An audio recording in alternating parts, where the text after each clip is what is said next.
Okay, so today I will be doing some repairs on this Peugeot 307, which I purchased for a client. This is a Tokumbo car.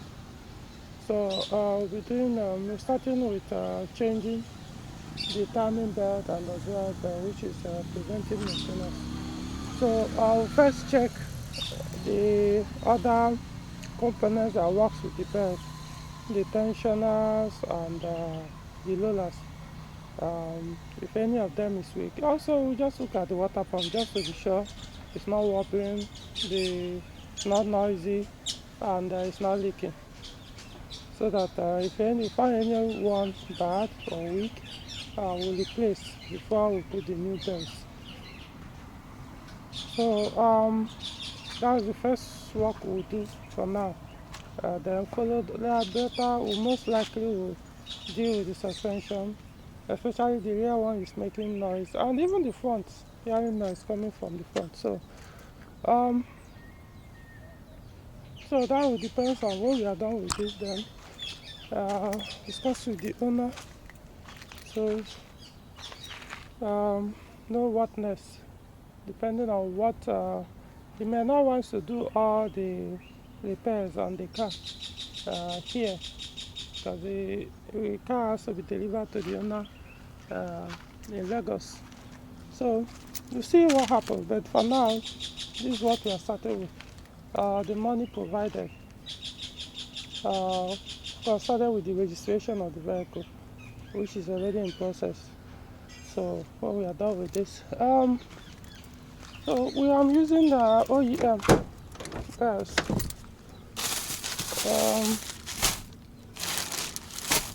So this is the timing belts OEM, and this is the auxiliary belt OEM as well. So afterwards, one of the shock absorber is leaking badly at the rear. So look at that, we'll have to change it. If possible, look at the second one too. So it hasn't leaked, but you never can tell until you remove it to know if it's still good or not. Okay, so we'll keep you updated. Okay, so we've removed the timing cover, timing chamber cover. Since they've actually changed this water pump, you see, it has a new label. It even has something they have tested. So I think they've changed the timing belt before. So they replaced the water pump at the same time. So this is the timing roller. It's still in good condition. Auxiliary belt tensioner in good condition. Well, I can't really tell, but the roller on it is okay. Then the auxiliary belt roller, okay. This is the tensioner, the timing belt tensioner, which looks very okay. So I think in this case there are no need. You just change only the two belts, the timing belt and the auxiliary belt. This is the old timing belt. Okay, this you can see they've changed it before. This is Bosch. The one that usually comes is I think it should be either Deco or Gates. But this one is Bosch, which is also a good brand. But so what we'll be putting is let me even look at it. The OEM let me remove it. So the one we are putting is Gates. So okay, so that is it. The suspension from here, the shock absorber looks dry enough, but it doesn't mean it's still okay. If we have time, I remove it, remove the spring, check if the shocks are still good or might need pressure, and then check the shock absorber because I was hearing noise as I was driving the car today. process because of the rough road before I got to the workshop. Because all the while, when even I did the test drive before I made the purchase, it was on smooth road. But I could see here noise coming from the rear. But today I drove on a very rough road and I could hear the front making some noise. So it might not be anything major. So we'll look at. But I know 307, their shock absorber mount, they usually fail. So most likely it's from there. Or it could be the shock absorber or stabilizer. But you might not necessarily do all the repairs here. But at least we'll have the time to look at it. The catalyst, so far it doesn't sound as if there's no catalyst. But we might have to check. Because I know they will remove this. They remove the catalyst before. Just that cylinder. I can see from here sign that they removed and put it back. So most likely the catalyst is no longer there. Or it could be there. But from the stand to no such issue. The car actually still has well, no, this is not the OEM battery, if I'm not mistaken. This is Vata. So I think this is a very good brand. At the time they used to sell this battery in Nigeria. This is 60 amp. They used to sell it in Nigeria back then. So okay, so work will continue. I'll keep you guys. Okay, so update and so we started to check the catalyst. I saw a sign that, like I said earlier, that they removed it. So you can see it's empty. You can see from inside. It's been long with this thing. The one way they come without it. So I think what I will just do is to go and put that plate. Put the plate and mount it back. The owner eventually might decide to put the catalyst, but for now that one can sell. I think it's not giving catalyst warning, and I can't say much about the fuel consumption since I drove it a few kilometers. So I haven't even put fuel since I purchased the car for the owner. So something else before we remove the catalyst, now notice that the catalyst, this rough manifold was cracked. Probably that was when they were removing the catalyst. Or maybe most times they do crack on their own. You can see here on this arm, it cracked all the way from here to there. So eventually we'll have to get another manifold. We're able to remove the on-stream oxygen sensor, which can be very hard to remove. So I'm removing the catalyst cylinder so I can take it to where they do what's it called, the plates construction. The spark plugs. I don't know. This is not the correct plug anyway. But now it's under. Nothing has been wrong, they changed it. But the car kind of feels a little bit jerky, which could be dirty fuel injectors. I'm here to check the fuel pressure though, but the way it starts and moves, the power is there. So I doubt if it's the fuel pressure. Fuel pressure appears okay, but I'll see check. But these plugs, look at it. We service the fuel injectors and I may put this plug back or replace them. But they all look okay anyway on the physical eye. Just I can't tell whether they actually a match to this car engine. You see. But I have another one we put anyway, new one I've collected. But before we start the car, I might decide to put those new ones. So I'll discuss with you. Or we could service the fuel injectors, start the engine, drive. If the jack continues, then we change the spark plug. Or we just put it and know that okay, if it's the correct plugs are there, they're not really that expensive. Okay, so that is it for now. And we also dealt with the front suspension. The shock absorber parts were weak. So now I had to, one of them was weak, so we had to replace one. And then took the front shock absorbers for, what's it called? Pressure. I had to put pressure on them.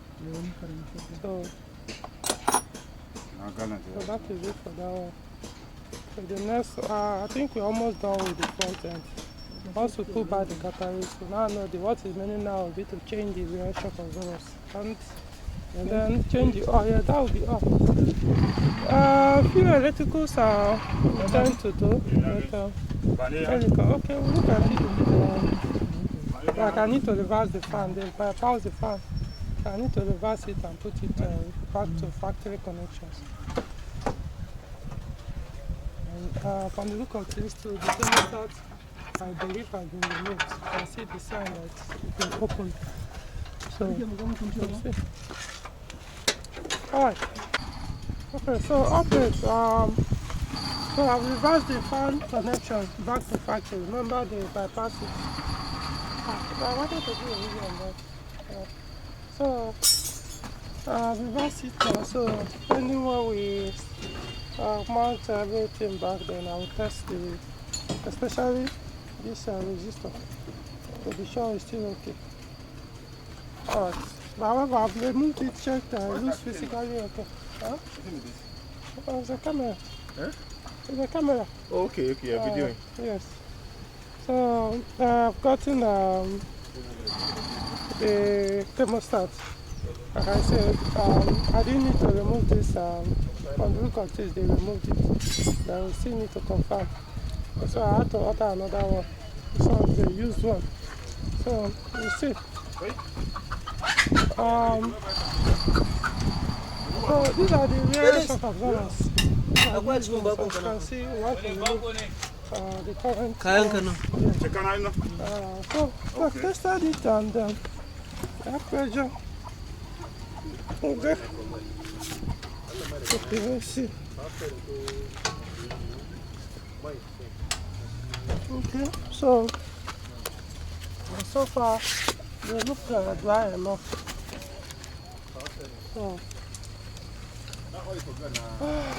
So that's what is remaining now is the catalyst. Gotten the exhaust manifold as well. Well, we used the so we had to remove the oxygen sensor that was damaged on it. So I'm going to then I've also sent for the catalyst cylinder, so we did that local consortium, we placed one. Eventually the owner said he will put back get a used catalyst for this engine and or a new one, whichever one. But for now, we just rather than leaving it open. So as soon as that one comes, we will also mount the catalyst cylinder.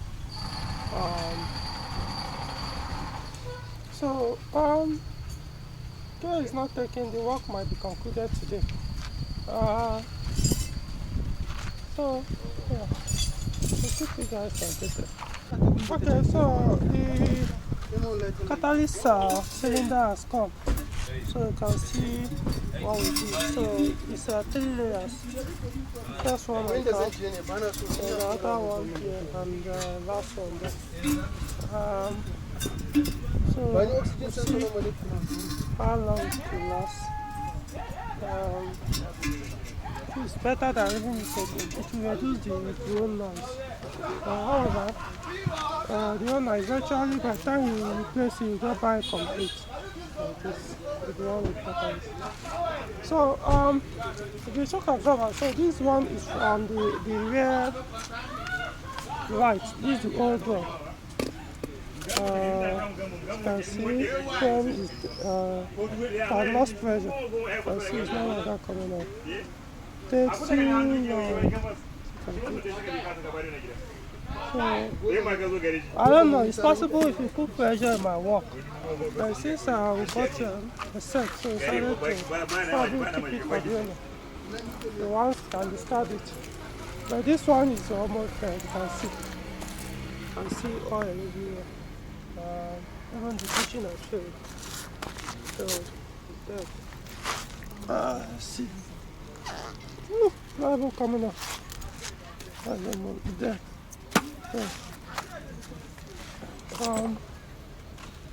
The reason why I didn't want to bother putting pressure on this one is you might go and do it now, they will start leaking. So, and this bushing has started wearing out gradually.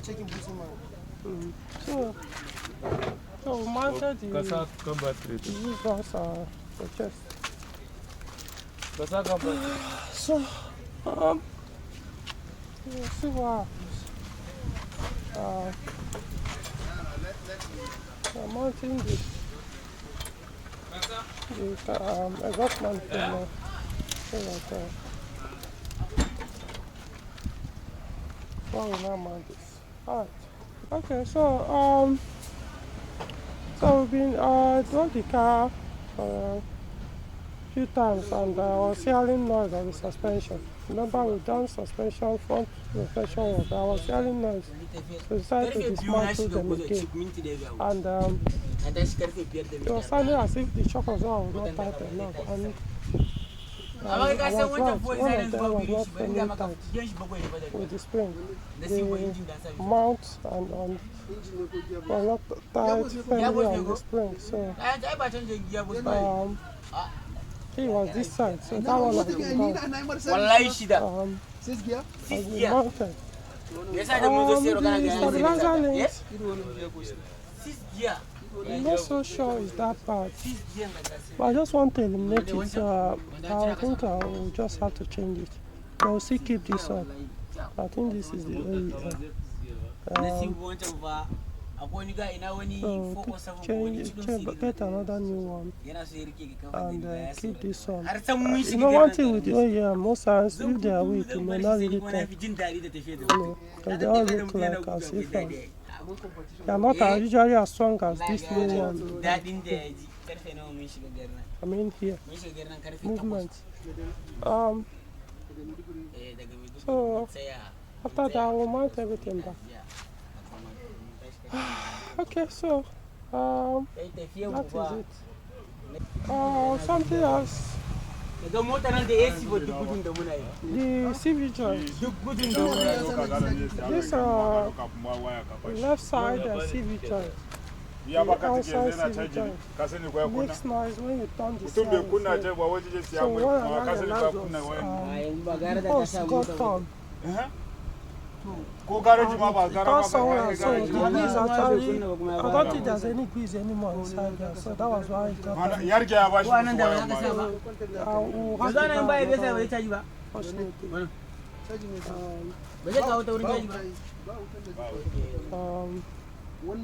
I've already placed the order, so we'll be sending it. We'll do the swap here, so that will be sorted out. Okay, so that's it basically. Okay, update on this car. So there's something that issue that came up, which eventually has been fixed, but I didn't bring it up earlier. But I want to talk about it now so other people will learn from this. So when I inspected the car, everything worked well, so fine. Of course, I noticed some issues, which was some of the things we are fixing now. Now the car actually is a direct to Kumbo vehicle. It hasn't been registered, but you know all these things. Car dealers tend to use some of the cars that they are selling. So the car came in late last year, and the dealer was using the car. So until I made the purchase, so I knew that, and because of that, I knew there are going to be some issues. So I considered it based on the price I got the car. Okay, the car is very okay, very clean, and the rest. However, mechanically, suspension noise, the rest was dead, and so some of these things, be dead. We fix them. Now, the one that didn't come up during the inspection was something I'm going to talk about now, and that is the mobilizer issue. So during the test drive and the inspection, there was no issue. Well, test drive was part of the inspection. There was no issue with the mobilizer. So, but what that happened was after I purchased the vehicle, got it home, and disconnected the battery and needed to start it. That was even before I even got the car home. I parked it somewhere to continue my daily activity. So I disconnected the battery.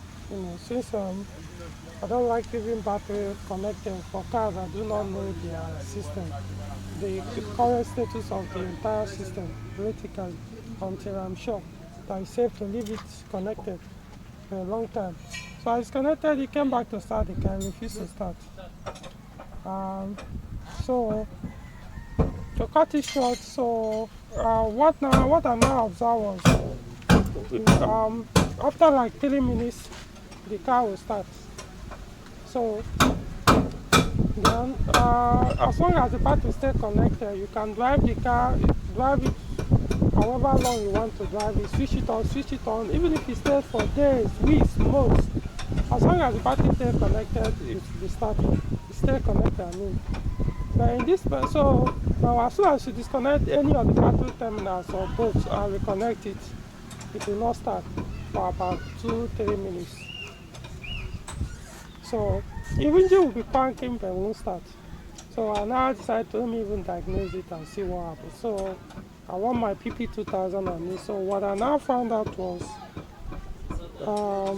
the BSI stays because it is once you disconnect the battery, it will not recognize the key for the first 2 minutes. I don't know what happened that made it become that lazy to identify the key immediately after you connected the battery and switch on ignition. So it has to wait for like a minute or two, which personally for me it wasn't an issue, but the owner is not in Abuja, so it's something he has a concern with. So I explained to him, so he will want it to be fixed before delivering the car. So what we now did was I had to now get another BSI. This is the current BSI that was doing that. So because the issue was on the BSI, not every other thing. So the BSI for some reason was not reading the key on time. So as it is now, it will be kept as spare. So as if every other thing works, even the car starts well, but just don't, if you disconnect the battery, personally, it's not an issue for me. Even if this issue is on my own car, I won't mind. Like I said, if you disconnect the battery, all you need to do, you must give it that 2 minutes or 3 minutes before you crank the engine. But it works well now, so that one is sorted. So my point is, always when you are inspecting cars, because this is the first time I'm having this experience, you may have to go further. But then it could be a problem when you disconnect the battery during your inspection and reconnect it and the car refuses to start. The seller might because this issue probably who knows where it came up with. It could be when the person was using it here in Nigeria, or it could be that the dealer was using it while he was trying to sell the car. It could also be that the issue actually started all the way from Europe before the car was shipped to Nigeria. It could be the reason why the previous owner in Europe sold the car. So who knows when it started. So but then understand that this can happen. So just because the car can start and move well, doesn't mean that if you disconnect the battery, it will not give it that partial immobilizer issue. But like I was saying, if you disconnect, while inspecting, if you disconnect and connect and this issue come up, the seller might become very aggressive with you that you damage the vehicle. You might not understand that this should be part of the inspection. Because if you end up not buying the car, you will see that you are the one that damaged it. So it's really a delicate issue. But at least know that this kind of issue exists. So you now know how to go about the inspection. Even if you have to explain to whoever that you are inspecting his or her vehicle, explain that you want to do this because of something like this. If he accepts it, fine, do it. If he doesn't, then be very careful. Like I said, if it happens in his presence, it might be an issue for the person. Because even if the issue actually was existing before he put the car up for sale, he might claim that it wasn't there, that you created it. So those are the risks involved. There is been something that I work well now, so like I said, I have to do another BSI, program it and everything. So it works well now. Okay, so there's this noise I keep hearing on the front suspension. So because of that, so you have to. This is the third time we are dismantling the front suspension. I keep hearing one noise, so I was like, no, we just have to look at it thoroughly now, to know whether, because every other thing has been basically replaced or checked. So it's only the shock absorber that I want to look at. You can see it's out now. Oh, this is the oil we are going to use. Total was 9,540. You can see the recommendation, certification, B712296.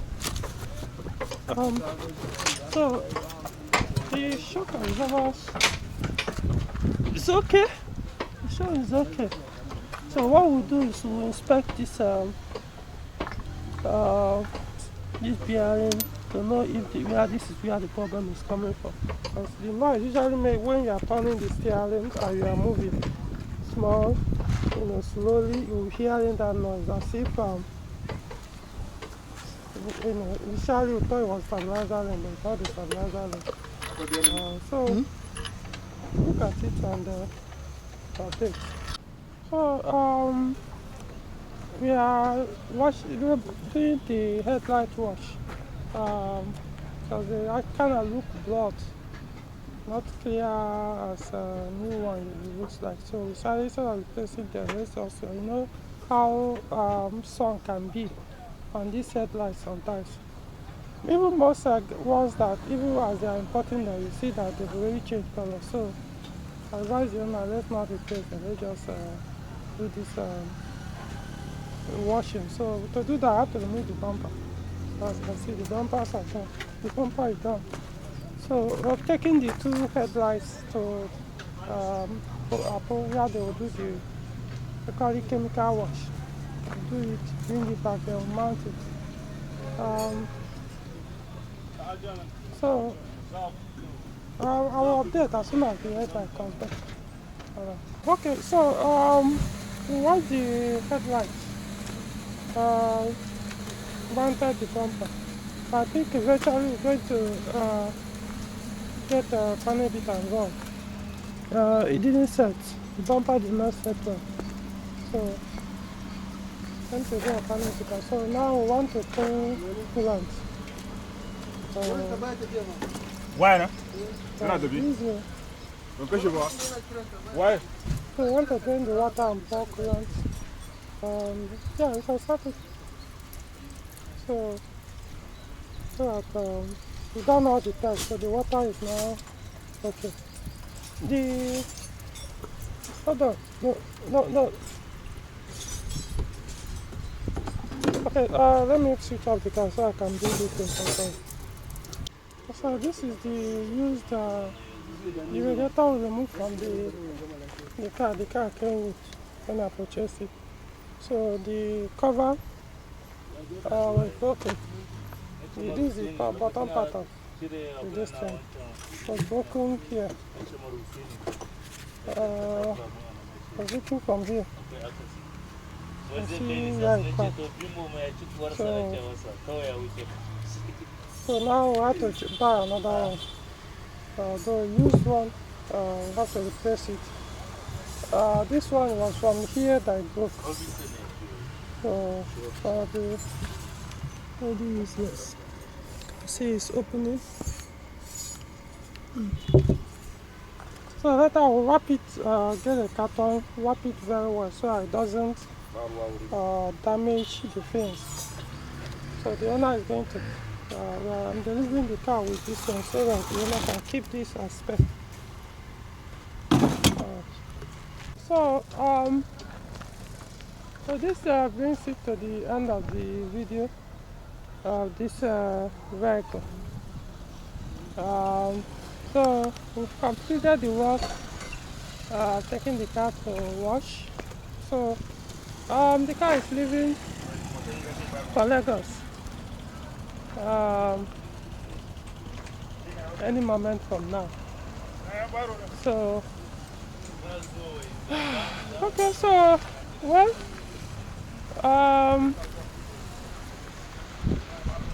yeah. So there are some things. Some of the parts, like one of the shock absorbers that was still okay, that I changed. I changed it both, but one was still good, so I had to keep the second one. Things were good. And a few other parts that, no one thing about pairs. Buy one is still okay, but it comes in pairs, so I kept it so that I could show. Even the ignition coil, I replaced it. The car was kind of jerking, so I replaced a spark plug, service before injectors. Eventually, it was even the alternator. It's a long story. Probably alternator or not alternator. But I changed the alternator, then clean up all the ground supply, and the jerking stopped, which was also affecting the headlights. So, but I decided since it's working now, so I kept the old one, which might still be okay. So I discussed with the owner, likewise the ignition coil. So those ones I believe they are still okay. The old radiator is also here. This thing was bad, so I recommended that I change the radiator, which he did, got a new one. So eventually I fixed the old one, replaced that broken part of it. So he's going to keep this one as well. This exhaust manifold, it cracked about 3 places, but it's not actually showing sign of leakage from those places. Side it's cracked. So I was like, let me just replace it with a good one, but we'll see, send this old one to him. He might still have a need for it in future. He could get rid of it. So the car is good to go. Now another thing is the instrument panel. So this has been given the speedometer has been acting up. Sometimes it works, sometimes it won't work. As you can see, it's hanging somewhere here. So I've made an attempt to see if it will work. We pull it out. There's an electrician that got involved. Removed it, do everything to work. After a while to stop. So, but there's no time anymore because I think the best thing is just to replace it. So what I'm going to do now is I try to actually remove it, which I've done a few times. I think I removed it like 2 times, but for some reasons it's not coming out. So I called somebody else to come to see if he can remove it himself, so that I can take the part number behind. There's a number that is usually behind it. That number is what will help you to get the exact model of the instrument pattern for each 307. So that's the number I need. So I'm going to take a picture of it, the number behind. There's a paper they usually paste on it. Hopefully it still be there. So I'll send it to the owner Once he receives it, he can virtually change it himself using that sticker. I can even make the arrangement when he's ready to find somebody that has exactly that number there, so that they will just swap it in. Hopefully that one will work.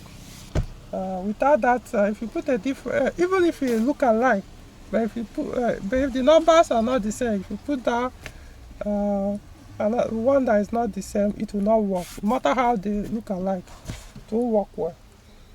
Okay, so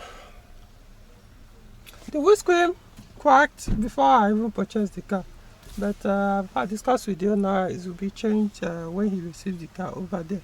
It will be much cheaper for him than to change it there than here in Abuja. So that's so good to go. And so this one took a while, and but all said done. Yeah, I believe the owner will enjoy the car. Okay, so that brings us to the end. So in case you have intention to buy a Peugeot car, a used one, be it Tokumbo Nigeria used, you need someone that understands or experience with Peugeot system to be able to inspect the vehicle and recommend for you. Yeah, I can provide that service for you. If you're interested, contact me. My number is on the video description. You can contact me via WhatsApp or Telegram, or send me an email so that we discuss. I'll send you the terms and conditions for that. We are okay with that, then start the whole thing. Alright. Or you could still find somebody else probably who you are okay with the person's condition to do it for you. But don't go blindly. Like I always say, it doesn't mean that you are buying a used car that you won't have repair. No, you will. In fact, the owner of this car, there are other two that, if I would say, that wouldn't have cost what he spent in repairing this one if he had gone for those ones. But the only thing is, those ones cost like, one of them cost more than $1 million. In fact, yeah, about one additional like 1.8 million. Or let's just say 1.6 million. You will need to add 1.6 million to get that one. So that one is extremely like almost like a new van. So probably it's approximately $2 million now. You would have added $2 million to get that one. So that one wouldn't have cost. It's some repairs are needed, like the tires were weak. I know that one for sure. But this one has a better tires than that one. So no matter what, you have to spend. So, but this one, yeah, also Tokumbo. But then this one, you can see some of these replacements we did, because the car was chipping, and the dealer was using the vehicle. Was chipping late last year. The dealer was using the car until early this year when I bought the car for the owner. So, you now have to deal with all those issues, the suspension, some of the things, that failed as a result of being used on Nigerian road for just few months. I don't think he actually used it up to, because it came in around, was it August or October, if I'm not mistaken. So, basically 3-4 months before this person. So, that's the result. So, but anyway, all said and done, it's much better than the standard Nigerian used vehicle, compared to, especially the ones I saw. There are some Nigerian used car you could also buy without spending this, but the body might not be as clean as this one. But compared to all the ones I saw when I was searching for a car for this client, but eventually ended up with this car, I mean, they were horrible. None of them.